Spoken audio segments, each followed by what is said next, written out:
Bonsoir, nous sommes ravis de vous retrouver sur le plateau de l'émission Bienvenue chez Pris. Nous sommes ensemble pour 26 minutes et ce soir nous recevons Amélie Ebongué, une jeune femme d'origine camerounaise qui a créé l'association Parfait pour Jaden. Cette association s'engage à faciliter l'accouchement des femmes au Cameroun. Récemment, Amélie Ebongué a été présélectionnée par la fondation Monoprix en partenariat avec Ulule, une plateforme de crowdfunding qui, je l'espère, permettra de récolter davantage de dons pour l'association Parfait pour Jaden. Bonjour Véronique. Bonjour Amélie. Bonjour. Qu'est-ce qui t'a donné l'envie en 2017 de créer l'association Parfait pour Jaden ? Alors, Parfait pour Jaden, c'est parti d'un constat personnel sur ma propre histoire et mon vécu sur la maternité. Et en me rendant en fait au Cameroun pour la première fois avec ma famille, mon fils, j'ai eu connaissance de plusieurs manières d'être soigné, d'être pris en charge, aussi bien par les femmes que par le parcours de soins que peuvent nous proposer aujourd'hui l'État camerounais.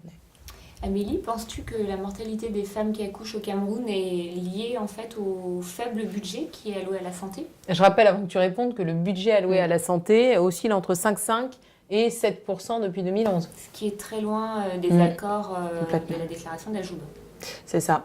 En fait, aujourd'hui, on se rend compte que le budget qui est alloué à la santé est très faible. Pourquoi ? Parce qu'il y a d'autres périmètres aussi qui rentrent en compte. Bien évidemment, la sécurité intérieure du pays est très très importante.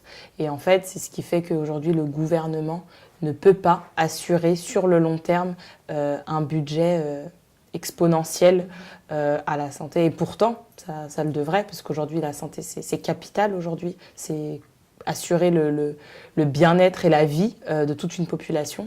Une population de 25 millions d'habitants au Cameroun à peu près ? C'est ça. On a 12 millions de femmes ? C'est ça. Et sur ces femmes, combien ont accès à la sécurité sociale ? Alors aujourd'hui, combien sont protégées par la sécurité sociale ? Un dispositif tel qu'on l'entend aujourd'hui en Occident, à savoir une couverture sociale médicale en fait, ne concerne pas toute la population malheureusement. On est aux alentours de 5% de la population qui a aujourd'hui accès à cette couverture sociale. Donc, Alors il y a eu en 2015, il me semble, une initiative du gouvernement qui s'appelait les chèques santé pour réduire la mortalité maternelle. Et qu'en est-il aujourd'hui ? Est-ce que c'est quelque chose qui se poursuit ou... Alors j'ai pris connaissance de cette initiative il y a plusieurs années déjà. C'est un dispositif qui était en phase de test, soutenu par l'AFD, donc l'Agence française de développement, qui a accompagné en fait le gouvernement sur une région à l'extrême nord du pays pour comprendre en fait comment les matrones aujourd'hui donnaient la vie auprès des femmes de cette zone bien précise. Et le dispositif en fait n'a pas été concluant. Ça n'a pas été développé par la suite. Est-ce que tu sais combien de femmes accouchent seules à la maison au Cameroun ? Alors, j'ai pas les chiffres exacts, mais je sais que c'est une grande partie de la population quand même aujourd'hui qui accouche par le biais des matrones, par recommandation des pères aussi, à savoir la tante qui a accouché par une dame qui lui a fait accoucher à la maison. Donc voilà, c'est des choses qui fonctionnent beaucoup comme ça aussi. Donc les recommandations des pères priment parfois aussi sur le dispositif sanitaire. Et les visites prénatales, comment ça se passe au Cameroun ? Alors les visites prénatales, en fonction de nos moyens, on peut se permettre d'avoir les 3 visites officielles pour suivre le parcours de grossesse et surtout le développement de l'enfant in utérus. Et toutes ces initiatives prises, que ce soit par des associations comme Parfait pour Jaden ou par l'AMREF, par exemple, une association aussi, une fondation qu'on connaît aussi, et qui milite pour réduire la mortalité maternelle. Est-ce que c'est suffisant ? C'est-à-dire que est-ce que tu constates un réel changement, un réel impact sur la réduction de la mortalité ? Alors moi, à mon niveau, je ne peux pas me dire que je constate un réel impact d'un point de vue présidente de l'association. Voilà. Parce qu'en réalité, notre association, elle est toute jeune aujourd'hui. Elle a 2 ans, 3 ans ? Elle a 1 an et demi. Elle a 1 an et demi et c'est beaucoup de recherches, beaucoup d'études, beaucoup de prises de contact aussi en local. comprendre aussi dans quel cadre on s'inscrit, à savoir sur une situation économique, sociale, politique, parce que tout ça aussi, ça rentre en compte, nous, sur notre intervention. L'AMREF, que je connais bien aussi, ils ont œuvré précédemment au Cameroun, ils ont fait des initiatives, ils ont développé quelques initiatives au Cameroun, ils ont arrêté aujourd'hui, donc ils se concentrent plutôt sur d'autres pays, à savoir le Kenya, le Sénégal, la Mauritanie. Donc ils développent vraiment des actions concrètes. Après, ils ont des financements, donc ils sont soutenus. Parfait pour Jaden a des financements?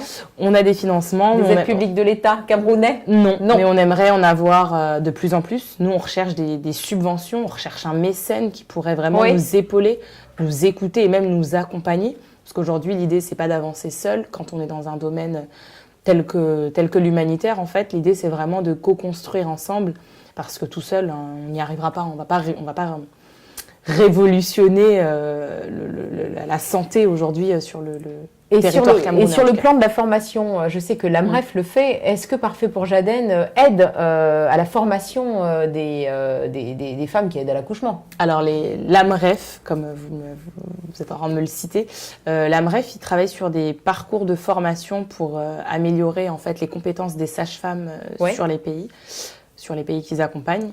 Donc ils développent en fait tout un programme de formation, donc ils diplôment en fait, ils présentent.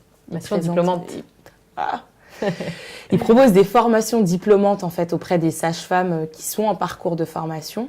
Nous, l'idée, c'est vraiment d'optimiser le parcours de soins et d'améliorer en fait le métier de sage-femme, parce que c'est un métier qui évolue aussi en permanence. Aujourd'hui, il y a quand même les compétences digitales que ces femmes-là n'ont pas. Et le digital, aujourd'hui, prime vraiment sur la pratique. Parce qu'aujourd'hui, quand on regarde un écho-doppler, ça fonctionne avec le digital. Voilà, plein d'autres outils, pour ne pas tous les citer, nécessitent d'avoir une formation complète pour exercer son métier pleinement, en fait. Et quelles sont les actions concrètes en fait, que vous mettez en place avec l'association Parfait pour Jaden pour réduire en fait, la mortalité Alors nous, on est sur 3 piliers. On va vraiment travailler dans un premier temps sur l'information, parce qu'aujourd'hui, on se rend compte qu'on a quand même une population qui est fragilisée, qui n'est pas informée et qui ne sait même pas ce qu'elle a à disposition. Donc là, on va les femmes enceintes camerounaises ne savent pas quels sont les outils dont elles disposent pour pouvoir faciliter que ce soit toute la période, les 9 mois en fait. Elles n'ont pas les ressources en fait à disposition pour pouvoir s'informer, pour prendre en compte leur grossesse et leur suivi de A à Z. Donc je pense que la première priorité, c'est vraiment d'informer ce public. On travaille aussi avec un public beaucoup plus jeune, à savoir les jeunes filles, les jeunes mères, parce qu'on a de plus en plus de mères qui sont âgées entre 18 et 22 ans. Même pas plus jeunes? On peut avoir un public aussi beaucoup plus jeune. Enfin, ça m'est arrivé de regarder aussi en me documentant, en échangeant aussi avec nos partenaires, qu'on a des publics beaucoup plus jeunes. Donc, on travaille déjà sur un premier critère qui va être l'information, aussi bien sur tous les dispositifs de contraception qui sont possibles et disponibles. Je tiens à dire, la gratuité n'existe pas. Et pour la partie information, est-ce que vous prévoyez d'utiliser justement la digitalisation avec comme par exemple des applications pour toucher plutôt les jeunes ou d'autres publics?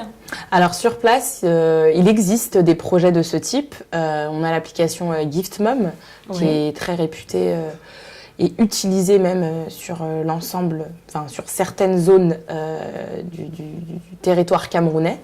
Nous, l'idée aujourd'hui, c'est vraiment d'accompagner des établissements pour sensibiliser les jeunes filles à toutes les contraceptions possibles et disponibles sur le territoire camerounais. Donc un gros travail d'information, de communication. Exactement. C'est une vraie priorité avant de passer à des actions plus concrètes et plus soutenues aussi par les instances en place. Oui, c'est tellement important, surtout que j'aimerais bien qu'on rappelle le nombre de morts en fait à l'accouchement, de femmes qui meurent à l'accouchement au Cameroun. Aujourd'hui, on est à près de 6000 femmes qui meurent chaque année en ayant donné la vie ou en voulant donner la vie. Et ces données, est-ce qu'elles incluent les décès enregistrés pour les femmes qui accouchent à la maison? Elles incluent toutes les données élevées. C'est un chiffre assez alarmant quand même. Donc du coup, Parfait pour Jaden, c'est beaucoup de communication, de transmission pour donner les informations utiles à ces femmes qui accouchent et qui ignorent souvent les outils mis à leur disposition. les outils et puis les médicaments ou les produits enfin, qui leur permettent de limiter. Et quelles sont les autres actions? Oui, les autres actions. Les autres actions, on est plutôt sur des thématiques de prévention. Donc on va accompagner vraiment les jeunes femmes, les jeunes mères sur tout leur parcours de soins. On veut aussi créer des événements avec des organismes en place. Donc, création d'événements, donc communication, prévention, création d'événements. Création d'événements pour vraiment éveiller les consciences parce que ça nous semble important aujourd'hui de développer des actions plutôt qui vont dans ce sens-là et ne pas s'engager peut-être trop tôt avec des centres de santé et ne pas pouvoir assurer derrière. Parce que c'est ce qui se passe en réalité, c'est qu'il y a beaucoup d'associations aujourd'hui qui s'engagent et qui arrêtent. On se rend compte qu'au bout de 2 ans, elles disparaissent et elles n'assurent pas en fait toute la chaîne de valeur. Nous, on veut vraiment s'inscrire dans le temps, dans la durée et on veut prendre le temps justement de nous installer sur place et de prendre en compte la dimension locale parce qu'aujourd'hui, on ne veut pas faire avec une vision d'Occident en fait. On est vraiment sur quelque chose de très local. Et ça te tient à cœur parce que tu es camerounaise aussi, non? Complètement, je pense que c'est Tu es d'où? lié. Je suis de Douala. Dit-elle timidement. Et alors la troisième action, du coup? La sensibilisation, prévention Et transmission. Information. Information. Peut-être une information que tu ne nous aurais pas donnée, comme comment réaliser des dons pour aider vos actions. Alors aujourd'hui, pour nous soutenir, il suffit de vous rendre sur notre site internet www. parfaitpourjaden.com. Toutes les infos sont indiquées. Vous pouvez nous soutenir à travers un don mensuel ou un don symbolique, comme vous le souhaitez. Amélie, tu m'as pas parlé de l'actualité de ton association. Alors notre actualité, on va se rendre au Cameroun prochainement, donc au mois de mai. Ouais. On va y rencontrer nos partenaires, développer des actions concrètes, organiser nos événements en partenariat avec une association qui s'appelle Beta Girls. Beta Girls. Avec qui on a eu un vrai coup de cœur. Elles font quoi? Elles travaillent sur des thématiques liées à la santé féminine. Au Cameroun? Exactement. Et donc l'idée, c'est vraiment de co-créer ensemble des thématiques ou des sujets sur lesquels on peut revenir. Bah, dis donc, mais t'es vraiment très dynamique. Hein. T'as moins de 25 ans. C'est ça. On ne donne pas ton âge précis, mais en tout cas, t'es très dynamique. C'est ça. Et si on devait te demander quel est le proverbe qui te caractérise le mieux? Alors le proverbe qui me caractérise le mieux, je dirais que c'est un proverbe de Nelson Mandela qui dit « Je ne perds jamais, soit je gagne, soit j'apprends ». Et je trouve que c'est vraiment en fait ça. C'est vraiment ça en fait. C'est vraiment moi, je pense. Donc c'est ce qui me caractérise aujourd'hui. Est-ce que tu connais le nom du premier bébé né en 2019 au Cameroun? Non, je dirais Samuel. Non, c'est pas Samuel, c'est Djibril. Il est né à minuit 5 à Ngaoundéré. C'est très précis ça. Ah bah oui. Au nord. Et donc il a 4 mois et on lui souhaite une belle et heureuse vie. Je crois que c'est le moment de te remercier. Merci Véronique également. Merci. Et on se retrouve mardi prochain à 19h sur le plateau de l'émission Bienvenue chez Pris. Et n'oubliez pas de vous abonner à l'ensemble de nos réseaux sociaux et à notre chaîne YouTube. À mardi.